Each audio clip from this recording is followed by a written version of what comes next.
We're fitting coilovers today to my Tesla Model 3. There are so many different types out there, and what's really, really important to me isn't just the quality and making sure that the ride is really good, but making sure that, you know, the car handles really, really well.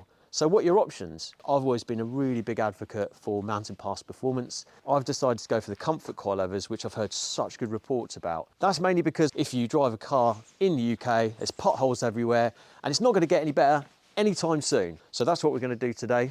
Let's get into it.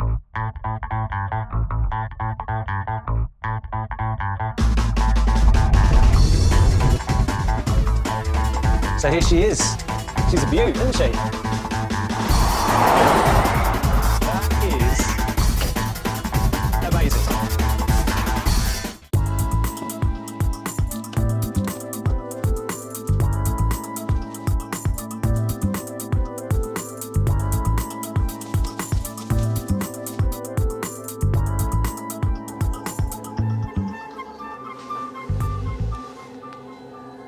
So before we put Rusty in the air, what we did is we measured the distance between the wheel and the arch to know how high the vehicle is with the I-back springs already, because what I'd like to do is just raise it up a little bit, because it does tend to catch in certain circumstances. But the mountain pass performance comfort coilovers at highest setting is still 10 mil lower than the standard. Are you graffitiing my car, Rob? What are you doing to it? No penises on it this time. What Rob's doing at the moment is he's lubricating all the joints just to make it easier for taking off the bolts, etc. So we're opening up the bonnet because we need to get to the top mounts, which are just in there.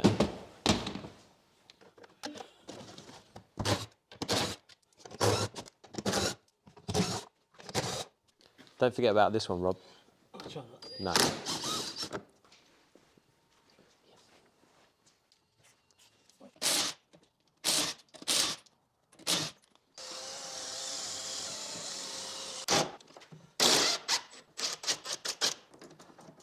Now, if people remember when we fitted the I-back springs, I broke this. Actually, you can do that because it takes forever. Oh dear. Oh, what have you done that? Ah, look, this fell out. It's been working perfectly for years.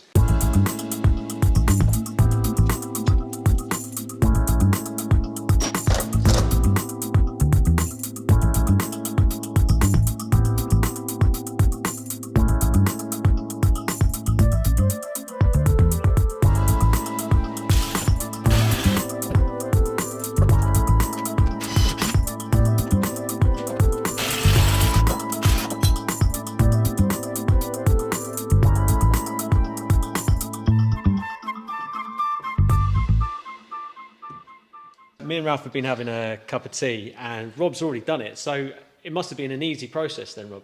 Yeah, it goes in all right. They've designed the bottom of these so they go around the drive shaft. Oh, okay. Instead of going in between, you know, either side of the drive shaft. So once you put it in at an angle, it actually makes it easier to fit them. Right, okay. Anything else to note compared to the standard ones? They're nice and shiny. They are. Find the hole, slip it in, bang. So I now have some spare I-back springs, lowering springs. Now, if somebody wants them, I'm probably going to do a bit of a giveaway of these springs, so there'll be a competition coming up. And anybody that wants to know about how to fit lowering springs to a Tesla, check out this video up here, where me and Ralph had some fun fitting them. Rob's just playing with my nuts. Charge extra. Yeah, you do charge extra. Don't I know it? So I heard Rob swear and some things pinging. And yes, that's right. The aero caps are breaking again. Oh, there we go. There's that one that's broken. That one that's broken. Just two bits this time. But yeah, so they're like fit and forget trying to unfit them. So once again, Rob has lubricated the nuts so they're easy to take off, and as we're here we can see the tailpipes. So if you haven't watched the previous video of us fitting an electronic exhaust to Rusty, go back and watch it, and the video is just up here, and there'll be more videos coming with regards to the different noises that Rusty can now make. feel like I'm at a zoo.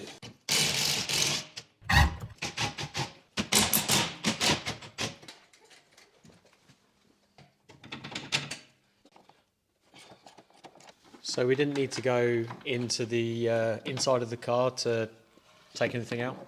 No, we've got 2 bolts at the top here. And actually they're quite well designed so that when you undo them, the bolts just don't fall on the floor. They're captive in the top mount, so they don't fall everywhere, which is quite nice.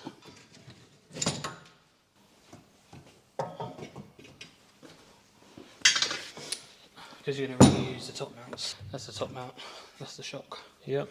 Undo that nut in there, There you go. which is rusty like the rest of the car, Yep. and away we go. Rusty.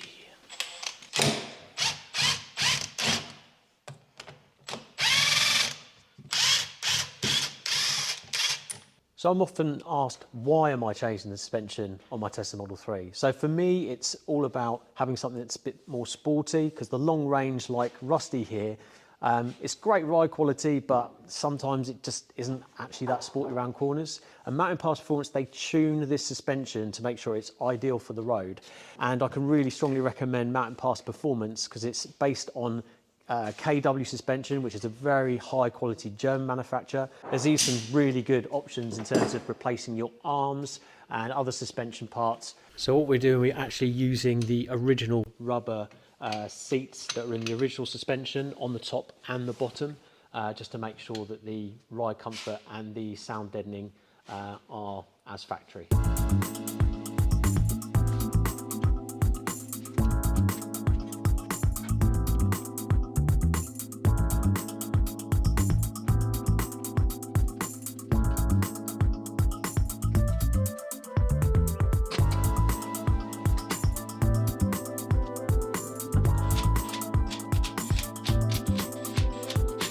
So the reason why we've just nipped up the wheels on here just to check the ride height, and it's looking a bit high at the front. It's looking pretty high all round really. So obviously Ralph wanted to take it off-roading. Yeah.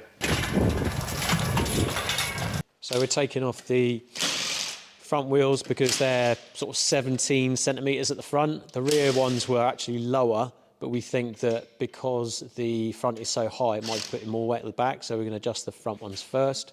And like I said before, we are going to make it a little bit higher than it was before, because like I said, it used to catch a bit like on the under tray, as you can see here, where it ripped it off and had to replace it. But it's going back into Tesla, as I said in my last video, to make sure we can sort that out, because at the moment the thread is missing where the bolt screws in. There's some nice black gloves you got on there. So we're just adjusting the suspension now. So you've got collars at the bottom there, which are easily adjustable. It should be about 5 mil higher than it was before. And 5 mil doesn't sound like a lot, but I just wanted to get that nice balance between it looking and sitting right, but being that little bit higher so it's not catching so much as it does very occasionally on the lovely British roads. So Rob's just doing up the bolts, and then I'm going to take it for a quick test run before we put it all back together. So I've just taken Rusty out for its first run, and wow, it's so different, all in good ways. So it's more comfortable, but it still feels really sporty. So very different to how it felt before. The dampers obviously were the standard ones with the I-back springs, and you've kind of felt the right comfort. The dampers weren't as firm, but the springs, you know, that was the thing that was making it sportier and feel all the bumps. But now you've got the sportier damper and the slightly softer springs, which are progressive. And I must admit, down the country roads, which aren't great round here, it was really, really amazing. I can't wait to try driving it every day on, you know, lots of different roads. So I'm going to be doing another review once I've done about 500,000 miles to see what it's like on a long journey. But so far, I'm really impressed. So thanks to Mountain Pass Performance, thanks to RHEL for fitting it today. And if you do want to have your vehicle serviced, if you want any modifications on your EV, especially Tesla, RHEL, really recommend them. They also are a HEVRA dealer, so Hybrid Electric Vehicle Repair Association approved. See you next time. Thanks for watching.